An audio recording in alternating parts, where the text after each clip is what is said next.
The truth of the share market channel में आपका स्वागत है। मैं भवनीश अग्रवाल, नमस्कार।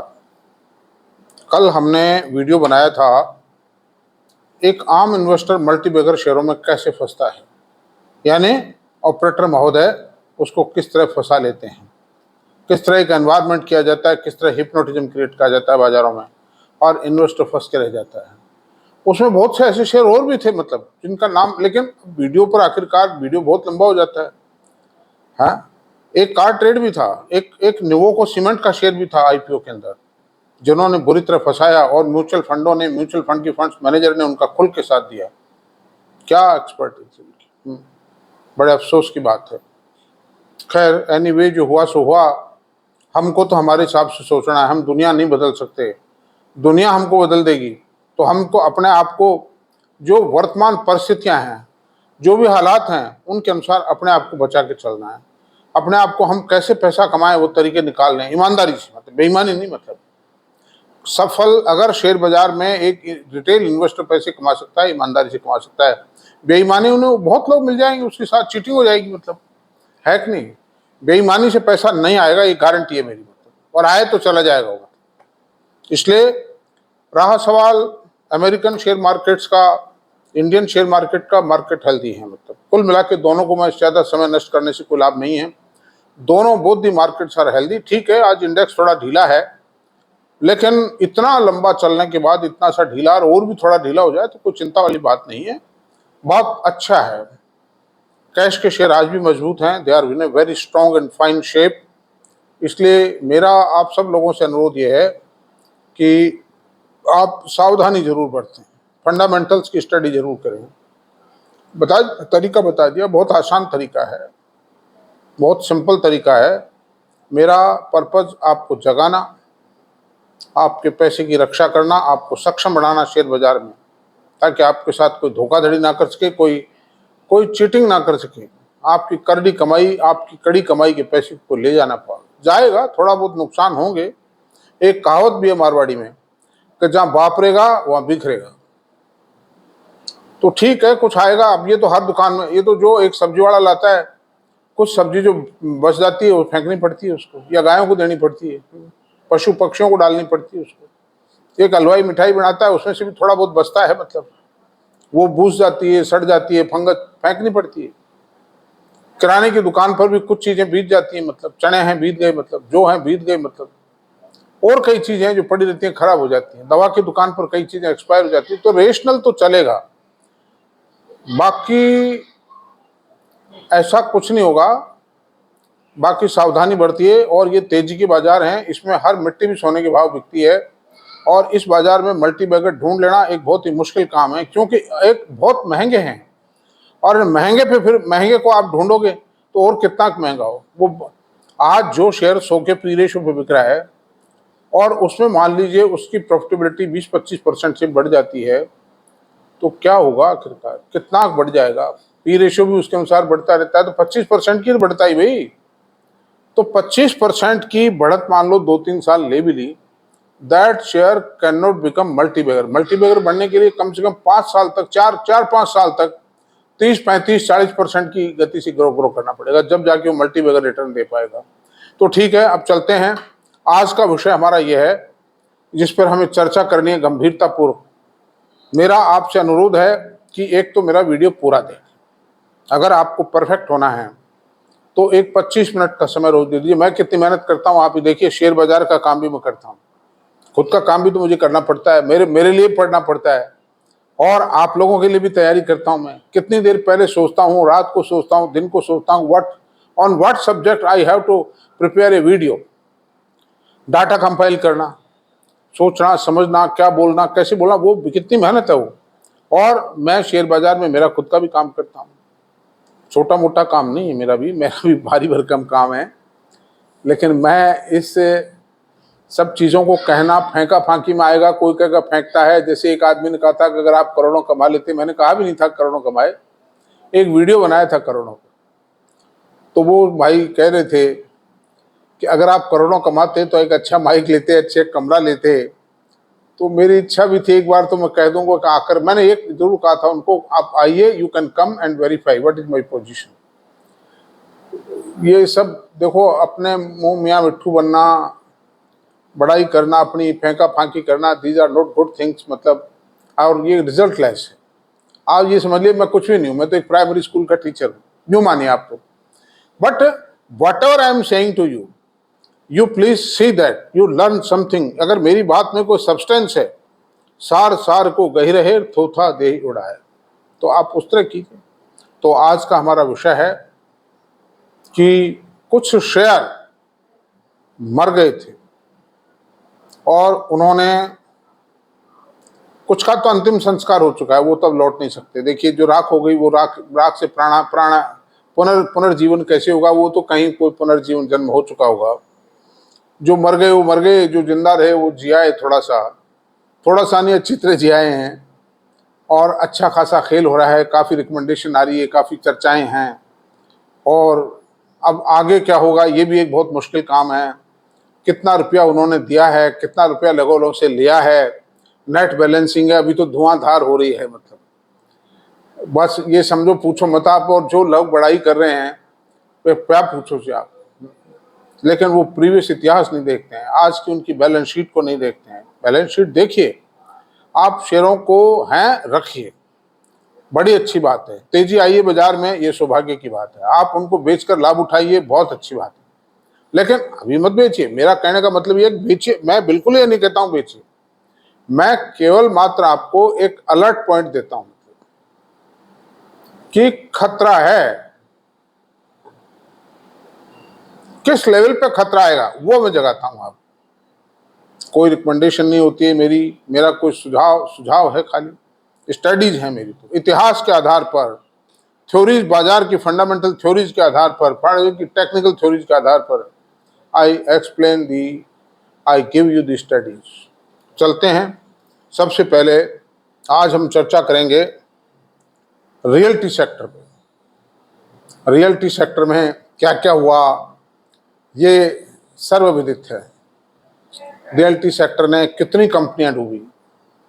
आप देखिए, यूनिटेक जो इंडिया की सेकंड लार्जेस्ट कंपनी थी, डीएलएफ के बाद सेकंड कंपनी वो थी, और वो सन 2000 के आसपास उसका जन्म हुआ था, और 2005 में उसने नगाड़े बजा दिए थे। उसका 10 पेड ऑफ शेयर 9800 रुपये का हो गया था। मतलब वो कंपनी आज कहीं नहीं है। उसके मालिक हैं, प्रमोटर हैं चंद्रा साहब, उनको कई बार जेल जाके आना पड़ा है। अभी वो जेल में या नहीं मुझे नहीं पता।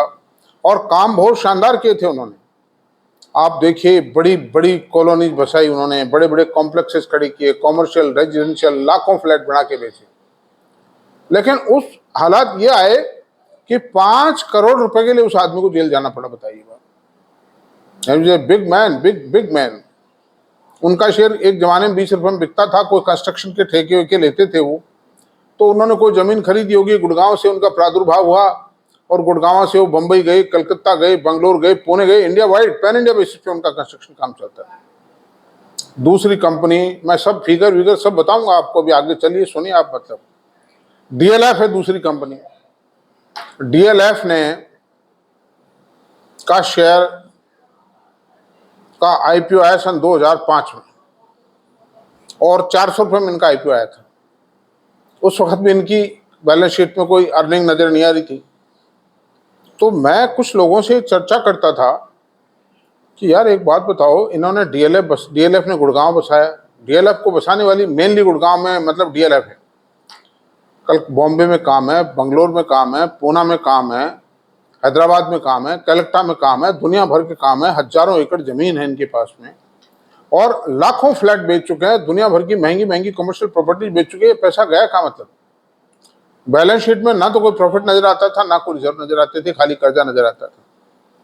तो 1200 रुपये गया वो शेयर सट्टेबाजी में, और फिर टूटा तो ऐसा टूटा 2008 की मंदी में 100 रुपये आ गए। क्या 6 महीने में इतने फॉर्चून चेंज हो गए क्या, 1200 रुपये 100 रुपये आ जाए। इसी तरह एचडीआईएल का आईपीओ है सन 2005 में। जब तेजी आती है, जब आईपीओ आते हैं इन कंपनियों के, जब कच्चे बच्चे सब, छोटे मोटे, कचरे बचरे, टाइगिरी, सब आ जाते हैं बाजार। तो डीएलएफ, फिर आया आईपीओ एचडीआईएल का। HDIL was the third largest company of India that time. और वाकई बहुत बढ़िया काम थे इनके, शानदार काम थे इनके पास में। बेंगलोर में शायद 5,000 एकड़ जमीन इनको मिली थी, जो कि सहज बनाना था इनको, और बड़े बड़े कॉम्प्लेक्स, बड़े बड़े जाने क्या क्या किया इन्होंने। बॉम्बे में रिडेवलपमेंट का काम भी बहुत जबरदस्त है, वो काम भी किए इन्होंने, खूब तगड़े काम, और रिजल्ट भी शानदार दिए। इस कंपनी ने अर्निंग शानदार दी, इसमें कोई दो राय नहीं। लेकिन इन्होंने एक बॉम्बे में एक कच्ची बस्ती का रीडेवलपमेंट प्लान लिया था, प्रोजेक्ट लिया था। उस प्रोजेक्ट पे उन कच्ची बस्ती वालों ने काम नहीं करने दिया। दे रिटर्न बैक, और इनके 1,000-2,000 करोड़ रुपए उसमें बराबर हो गए थे, काम आ गए थे। और कुछ रियल्टी सेक्टर की, रियल्टी बिजनेस की हालात भी खराब हो गए थे। दे वर रुइंड और नाउ दे आर इंसॉल्वेंट। तो यूनिटेक इंसॉल्वेंट हुआ, सेकंड नंबर का जो बिल्डर था कंट्री का, सेकंड नंबर रियल्टी कंपनी थी। थर्ड रियल्टी कंपनी HDI थी, दिवालिया हो गई, खराब हो गई, जेल गए उसके मालिक, लोगों का पैसा खा गए, बैंकों का पैसा डूब गया, खत्म हो गया काम। और नंबर 3 पर हम आते हैं, नंबर 4 पर अगर हम आते हैं, तो 4 नंबर पे बहुत कंपनियां थी, a lot of companies were there, जो कि रुइंड हो गई हैं, खत्म हो गई। खैर एनी हाउ चलता रहा। जो बुकिंग कराने वाले थे, बायर्स थे, फ्लैट बायर्स थे, उनके बेचारों के पैसे डूबे। रो धो के किसी तरह फ्लैट मिल गए, किसी को मिला, किसी को नहीं मिला, किसी को घटिया मिला, किसी को बढ़िया मिला। लेकिन लोगों ने तसल्ली कर ली, करते भी क्या बताइए आप, एक आम आदमी कहाँ लड़ेगा, कैसे लड़ेगा। और पोजीशन ये आ गई कि बैंकों के लाखों करोड़ रुपए डूब गए। उसकी बताता हूं आपको, HDFC लिमिटेड के ने 1.5 लाख रुपए फंडिंग कर रखा था, उसमें से 30-35 हजार करोड़ रुपया डूबा है। इसके मर्जर का कारण यही है, HDFC लिमिटेड और HDFC बैंक का। Another thing, LIC housing finance की 4.5% बेड डेट्स हो गए, जो 6.5% थे, अब 4.5 पे आए हुए थे। और जितने भी हाउसिंग फाइनेंस कंपनी थी वो घर में आ गई। वो क्यों आई? इंडिविजुअल ने पैसा नहीं खाया उनका, जो बेचारे फ्लैट खरीदते थे इंडिविजुअल्स, उन्हें 1 रुपया नहीं खाया। पैसा क्या हुआ, इन्होंने पैसा उधार ले लिया, इस लिहाज से उन्होंने दे भी इसलिए दिया, उनकी गलती नहीं थी, फाइनेंस कंपनीज की गलती नहीं थी। तो उन्होंने उधार दे दिया, ये था कि भाई हम उससे रिक्यूब कर लेंगे, जो आप बेचोगे फ्लैट उससे, उस आदमी के, उसको लोन हम दे देंगे, ताकि हमारा भी बिजनेस बढ़ जाएगा, एक परमानेंट कस्टमर मिल जाएगा हमको लंबे टाइम के लिए। तो इस तरह से कई कंपनियों का पैसा फाइनेंस कंपनीज का डूब गया। बाजार का जो भारतीय इकोनॉमी का 3-4 लाख करोड़ रुपया जाम हो गया, इन्वेंट्री इकट्ठी हो गई, आधे अधूरे प्रोजेक्ट थे, ये ओवर ट्रेडिंग करते थे, एक प्रोजेक्ट पूरा नहीं हुआ तो उससे पहले दूसरे एक उस प्रोजेक्ट का जो पैसा आया बुकिंग का, उससे दूसरी जमीन खरीद ली। अब वो पहले प्रोजेक्ट के जो बायर थे बेचारे रोते रह गए, मतलब शेड्यूल टाइम पर कोई डिलीवरी नहीं, कुछ नहीं, मतलब क्या दादागिरी, क्या कुछ नहीं, कोई बोल नहीं सकता, क्या होगा देखा जाएगा, ये हालात थे। तो दे वर द इविल्स। लेकिन ईश्वर की कृपा हुई कि मोदी गवर्नमेंट आई सन 2014 में, और भारतीय जनता पार्टी में माननीय मोदी जी को सब कुछ पता था कि क्या हो रहा है। और गवर्नमेंट आने के 1.5 साल बाद ही उन्होंने रेरा एक्ट बनाया।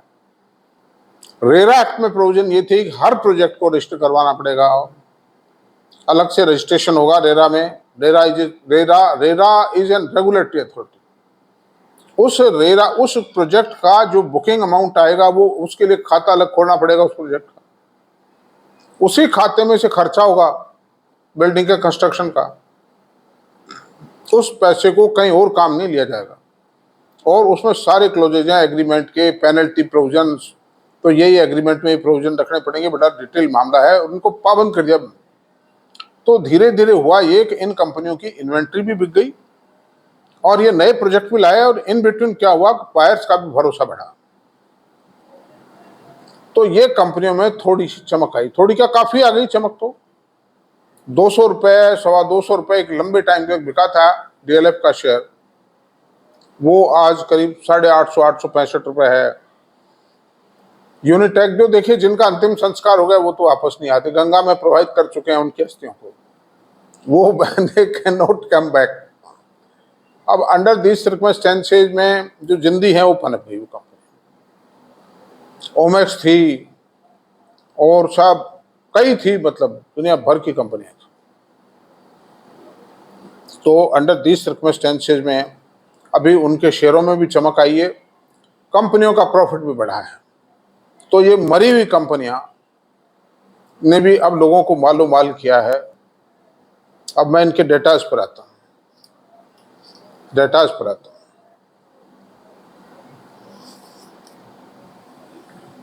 सबसे पहले हम डीएलएफ की बात करते हैं। डीएलएफ का मार्केट कैपिटलाइजेशन आज की तारीख में 2,12,778 करोड़ रुपए है और इसके शेयर का रेट है 860। एक साल पहले इसका रेट था 462 रुपए। ये 52 हाई जो है 968 रुपए है, उससे गिर के भी 860 रुपए।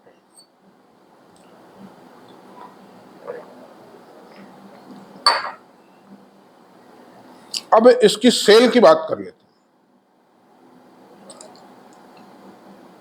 सेल बात ये गए सन 22 से बात करते हैं, जब से इनकी दोबारा से ग्रोथ शुरू। सन 22 में 5717 करोड़ रुपए की सेल थी डीएलएफ की। 23 में 5695 करोड़ रुपए, 24 में 6427 करोड़ रुपए। यानी सेल में कोई उल्लेखनीय वृद्धि नहीं हुई है। सेल में बढ़त आई है केवल मात्र 12.41% की सेल वृद्धि हुई 3 साल में, 4 साल। 12% की बढ़त कोई खास नहीं है 4 साल में। 12% नथिंग, कोई इमेटीरियल है, कोई खास नहीं। अब प्रॉफिट की बात करते हैं। सन वित्तीय वर्ष 2022 में 1500 करोड़ रुपए का प्रॉफिट था, 23 में 2034% आया और 24 में 2724 करोड़। प्रॉफिट जो था वो 81% बढ़ गया। 3 साल 4 साल मान लीजिए, 4 साल में 81% प्रॉफिट बढ़ा, तो ये ठीक ठाक कहा जा सकता है। बहुत अच्छा तो नहीं, ठीक ठाक। अब इसका प्राइस पी रेशो क्या है? 78.1। रिलायंस का पी रेशो क्या है? 32। टाटा कंसल्टेंसी का पी रेशो क्या है? 32 है। इन्फोसिस का P ratio 26। What is this? हालांकि ठीक है, उन कंपनियों में फिलहाल ग्रोथ नहीं है। जब उनमें ग्रोथ का चैप्टर शुरू होगा तो वो भी खैर हो सकता है 45-40 तक पी रेशो उनका पहुंच जाए, लेकिन उन कंपनियों का पी रेशो कभी भी 78, 88, 85 ऐसा नहीं रहा है। इतिहास गवाह है। बड़ी बड़ी फार्मा कंपनियों का पी रेशो ये नहीं रहा है। एफएमसीजी कंपनियों में जरूर कुछ कंपनियों का रहा है इस तरह का पी रेशो, जो अभी भी है। वॉरेन बेवरेज का भी ये पी रेशो है। अब आइए गोदरेज प्रॉपर्टीज पे। गोदरेज प्रॉपर्टी का मार्केट कैपिटलाइजेशन 83,191 करोड़ रुपए है। 83,191 करोड़ रुपए मार्केट कैपिटलाइजेशन है। और इसका नहीं, गोदरेज प्रॉपर्टी का है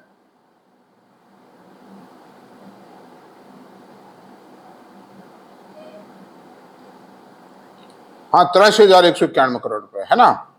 और इसका प्राइस है इस समय गुणक 300 रुपए और ऊंचे में गया 3160 तक।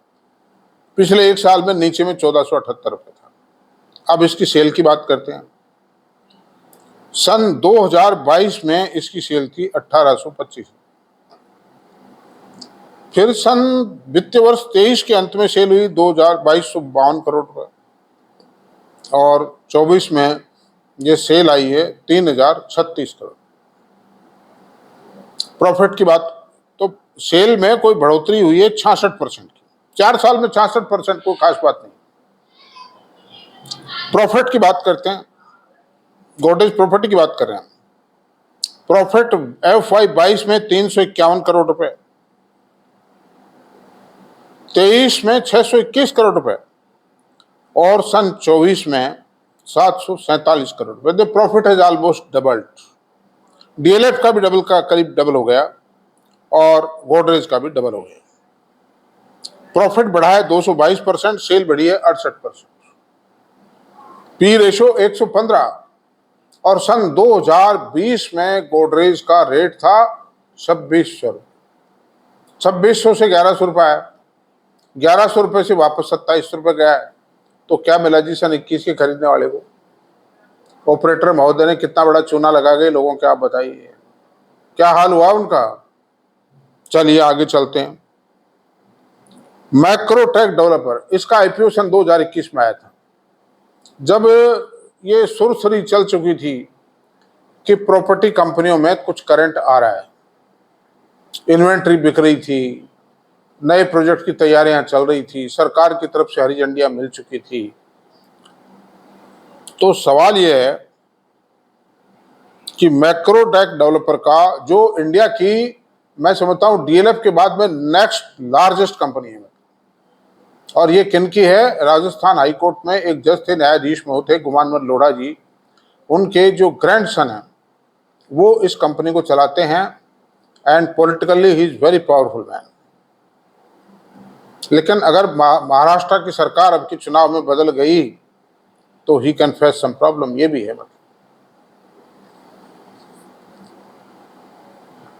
तो अब चलते हैं साहब, सन 2022 में उसकी सेल थी 6,388 करोड़ रुपए, सन 2023 में 6893 करोड़ रुपए की सेल थी, और सन 24 में 7136 करोड़ रुपए की थी। भाई सेल में तो कोई बढ़ोतरी नहीं हुई है खास, सेल में मात्र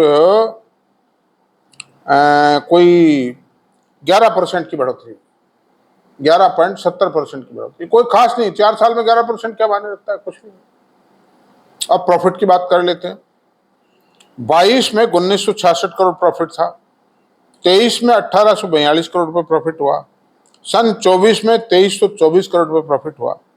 प्रॉफिट भी कोई बहुत ज्यादा नहीं बढ़ा, 18.19% की ग्रोथ आई प्रॉफिट में 3-4 सालों में। अब अपन 112 का पी रेशो है, इसका पी रेशो कितना है? 112 का, जो भारत के अंदर मेरे ख्याल 50 कंपनियों का ही होगा। मतलब अब आप समझिए, Prestige estate, mister Khan is promoter of this company, इसका मार्केट कैपिटलाइजेशन है 74,098 करोड़ रुपए। सेल्स, वित्तीय वर्ष 22 की सेल बता रहा हूं, ये 10 पेड ऑफ शेयर है, मतलब 4559 करोड़ रुपए। 23 में सेल है 4330 करोड़ रुपए की, और 24 में ये रह गई 2651 करोड़ रुपए। सरप्राइजिंग है, ये आधी और हो गई। बूम कहाँ है फिर? 828 रुपए प्रॉफिट था सन 22 में, 23 में 952 करोड़ रुपए, इस साल वापस 820 करोड़ रुपए, और शेयर 1900 रुपए। मैक्रोटेक डेवलपर का शेयर है 1650 रुपए। तो ये आसमान छू रहे हैं रेट, है ना। अब शोभा का ये प्रेस्टीज का 54.6 है P ratio, 54.6 P ratio of Prestige estate. Shobha limited हो रहा है, चौथी कंपनी है, बहुत पुरानी कंपनी है, ये रिमार्केबल कंपनी है, बेंगलोर की कंपनी है, इनका सारा काम बेंगलोर में है, और mister Shiv Shankar Sharma is promoter of this company. आप देखिए सेल, इसका मार्केट कैपिटलाइजेशन है 19,877 करोड़, इसकी एज ऑन टुडे प्राइस है 2,040 रुपए। ये 508 रुपए से उठकर के 3178 तक गया, और अभी 2040 रुपए, ऊंचाइयां तय करना काट। अब आप देखिए सेल्स है 2500 रुपए, 22 में सेल थी 25 रुपए सन 22 में, 23 में 3328 करोड़ रुपए, 24 में 3052 करोड़। सेल कोई खास नहीं है, कुछ भी नहीं है सेल, पूरे साल की 3000 करोड़ की सेल क्या है? हम तो स्मॉल कैप कंपनी मांगते हैं एक तरह से उसको। अब आप देखिए प्रॉफिट की बात करें, सन 22 में 169 करोड़ रुपए, 23 में 95 करोड़ रुपए का प्रॉफिट है, और 24 आते आते ये 47 करोड़ रुपए रह गया। क्या सरप्राइजिंग पोजीशन है भाई, क्या है ये? प्रॉफिट में तो कोई ग्रोथ आई ही नहीं, मतलब गिरा है तो प्रॉफिट तो।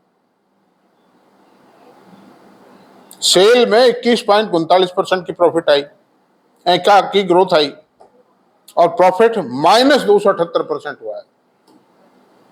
इसका पी रेशो 405 का है, 405 का पी रेशो, जो अडानी ग्रेन का हुआ करता था। तो ये तो डाटा की बात रही, लेकिन अब मैं ये की बात कहता हूं कि इन कंपनियों के, मैं बाजार में कई लोग मुझे कहते रहते हैं साहब 1000 कोई फ्लैट का प्रोजेक्ट लाइए कंपनी, और वो बुकिंग शुरू होती है 10,000 एप्लीकेशन आ जाती है। चलो मैं मान लेता हूं, उस आदमी को गलत नहीं मानता हूं। कितने साल में पूरा होगा जी वो प्रोजेक्ट, और कितने लोग, कितने बायर डिफॉल्टर होंगे? जो ले नहीं पाएंगे, लिटिगेशन होगा, दुनिया भर का झगड़ा होगा। आज जोश में आकर के कोई इन्वेस्टर जो है 1 करोड़ रुपए में 10 फ्लैट बुक करवा लेता है, लेकिन क्या अगर मान लीजिए ये बूम बर्स्ट हो गई, वो जो भाव है उसको रेट नहीं मिलेंगे और उसमें ब्याज ब्याज जुड़ करके और वो लॉस का सौदा होगा, वो 10 लाख रुपए छोड़ देगा। मैं आपसे साल 6 महीने बाद 3-4 साल लगते हैं पोजीशन देने में, देखिए आपके, तो वो छोड़ देगा, मतलब वो झगड़ेबाजी फंसेंगे, पैसा देर से आएगा। खैर, तो ये जो शेयर हैं 125, 100, 150 के पी रेशो पर, ये जस्टिफाइड है क्या?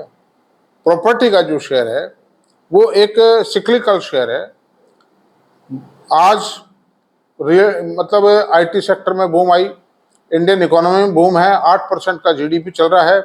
इन हालात के अंदर ब्याज की रेटें भी, बढ़ी हुई रेट भी पहले की घटी हुई रेटों से कम है। मैं आपसे बता, 6.5-7% की रेटें तो घटी हुई हुआ करती थी उस समय, आज के 8-10 साल पहले। तो अंडर दिस सर्कमस्टेंसेज में इतनी भारी बढ़त और इतना बड़ा पी रेशो, और वो अगर ग्रोथ भी है तो 4 साल हो गए भाई, 4 सालों में ग्रोथ क्यों नहीं आ रही? कुछ तो पैसा आ ही रहा है इनके पास। ये हर मंजिल के ऊपर 10% लेते हैं बुकिंग अमाउंट। जो बुक करवाने फ्लैट बुक करवाता है, जैसे जैसे एक एक फ्लोर की रूफ कास्ट होती जाती है उससे 10% लेते चले जाते हैं। तो आज मान लीजिए 10-15 स्टोरी की वो बिल्डिंग बढ़ा रहे हैं फ्लैट्स की, तो 10वीं 9वीं फ्लोर गिरते गिरते तो 90% ले लेते हैं। वो पैसा क्यों नहीं आ रहा 3-4 सालों में भी, 2-3 सालों में भी? इसमें अगर इतना तगड़ा इनका वास्तव में इतना तगड़ा काम है, वो that money is not reflected in the balance sheet. Why the profit is not reflected in the balance sheet? और प्रॉफिट का कारण क्या क्राइटेरिया है? आज जब एक बात बताइए, फाउंडेशन भरने तक की कॉस्ट अलग होती है, कॉस्ट की रेट पर स्क्वायर फीट कॉस्ट की रेट अलग होगी, उसको लिंटल लेवल तक लाएंगे जब उसके कंस्ट्रक्शन की जो कॉस्ट है पर स्क्वायर फीट वो अलग होगी, और जब रूफ कास्टिंग करेंगे तो उसकी पर स्क्वायर फुट कंस्ट्रक्शन कॉस्ट अलग होगी, और फिर जब उसका फिनिशिंग काम चलेगा जिसमें दुनिया भर की डिफरेंट वैरायटीज है, इलेक्ट्रिसिटी है, सैनिटरी है, फ्लोरिंग है, मतलब कलरिंग, पेंटिंग, प्लास्टर, और सब फाइन फिनिशिंग, मतलब front elevation, aluminium doors, Windows, bathroom, everything very costly. आप कैसे असेस करोगे? आप कैसे असेस करते हैं उसको? जो मर जाए टिका दो। आज मतलब शेयर को चलाना, इसलिए शेयर को चलाना है, मर जाए जो भाव टिका, प्रॉफिट टिका दो आप। मतलब जब बूम बाजार की ठंडी हो जाएगी, बाजार में मालो प्रॉपर्टी की बूम चालू रहती है, तो भी शेयर बाजार में जिस दिन गिरावट आएगी उस दिन ये शेयर आधे से भी कम पाएंगे। मैं आपसे, तो excess speculation is always bad. आज सिंक्रोनाइज कीजिए उसको ग्रोथ के साथ। भाई ग्रोथ से आप, ग्रोथ कोई कंपनी 25% ला रही है, शेयर के भाव को 50% बढ़ा लीजिए, 75% बढ़ा लो या 3 गुना बढ़ा लो उस शेयर को। ये तो बढ़ रहे हैं 20-20 गुना बढ़ा रहे हैं, 10 गुना बढ़ा रहे हैं उसको। तो दिस इज ऑल स्पेकुलेशन। और कहां है ग्रोथ? है कहां? कहीं नहीं है ग्रोथ में आपसे। इसलिए, और दूसरी बात बता रहा हूं, इन कंपनियों के सामने रिस्क सबसे बड़ी बात है, आज इन्फ्लेशन काफी महंगा हो रहा है, बिल्डिंग मटेरियल की कॉस्ट बढ़ रही है, टाइल्स महंगी हो रही हैं, कॉपर महंगा है, एल्यूमिनियम महंगा है, स्टील महंगा है, और साहब जो है कि जो फ्लोरिंग मटेरियल भी महंगा ही होता जा रहा है डे बाय डे, और जो बाथरूम फिटिंग्स हैं वो महंगी हो रही हैं, किचन फिटिंग्स महंगी हो रही हैं, several things are going up. तो वो जो बढ़ा हुआ, अब ये कितना रेट कॉन्ट्रैक्ट कर लो, रेट कॉन्ट्रैक्ट 2-3 साल का कौन करेगा हमसे?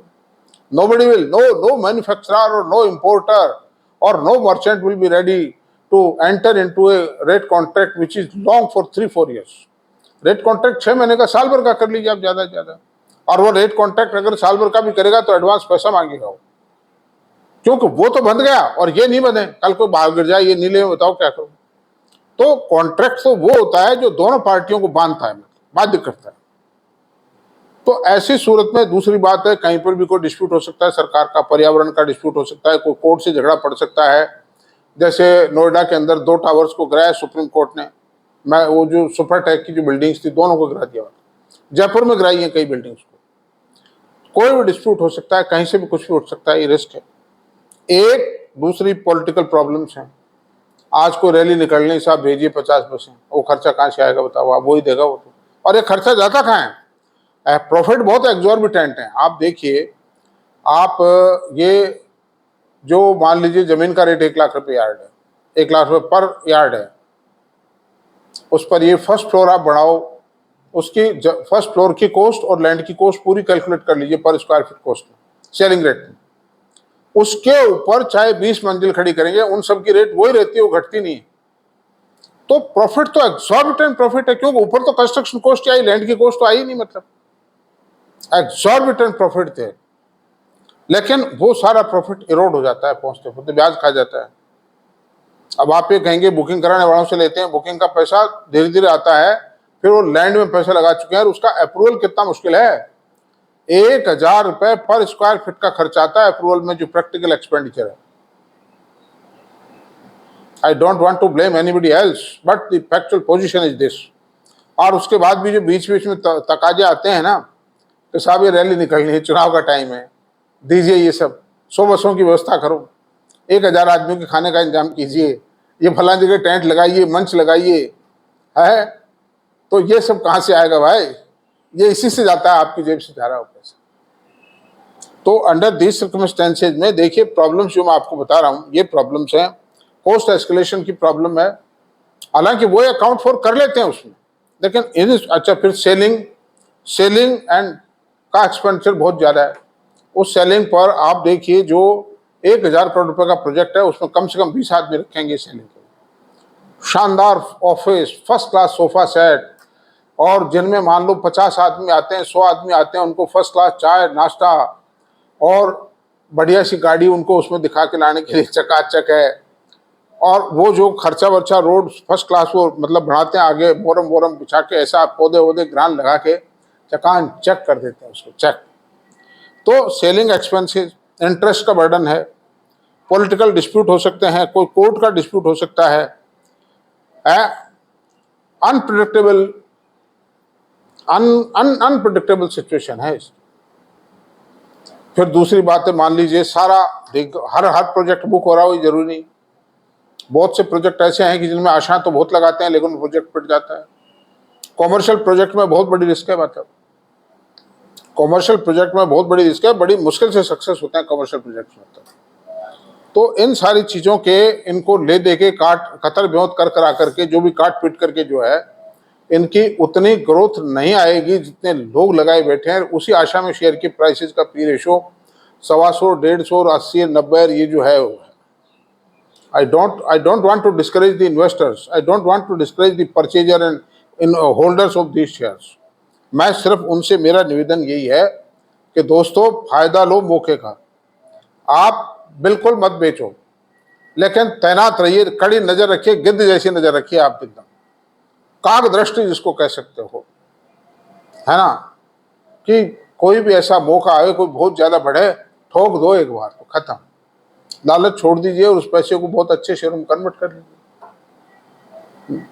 तो म्यूचुअल फंड में लगा दीजिए एसएसए में, तो वो पूंजी आपकी है। अदरवाइज तो आप देखिए, ये खाली अब जब बाजार बढ़ता है ना, जब ये लगता है कि अब कभी मंदी नहीं आएगी, ये लगता है ये शेयर कभी गिरेगा नहीं, लेकिन आईटी के शेयर गिर सकते हैं, कॉर्पोरेट बैंक्स के शेयर गिर सकते हैं, एफएमसीजी के शेयर गिर सकते हैं।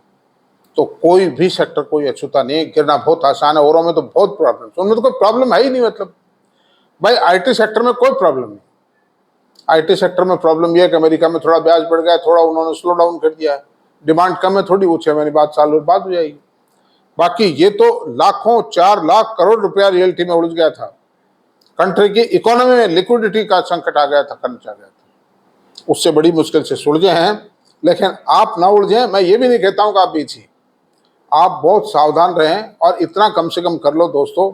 मैंने ये बात कही थी पहले भी एक बार, ये जो रेलवे की कंस्ट्रक्शन कंपनीज हैं, इरकोन है, रेल विकास निगम है, इरडा है, फिर रेल विकास निगम है, इतनी तेजी आई ना बाजारों में, भयंकर तेजी आई, लेकिन जो भाव इनके दिसंबर में थे आप उनसे मिला लीजिए, उससे ज्यादा भाव नहीं, आज भी नहीं।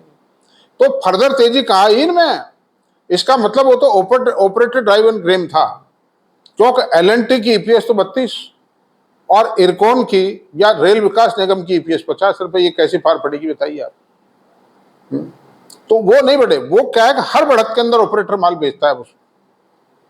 सेल ऑन एवरी राइज, ये फॉर्मूला है उनका, बड़े आदमियों का, जो भी 5, 7, 10 आदमी बड़े आदमी इसमें इन्वॉल्व है।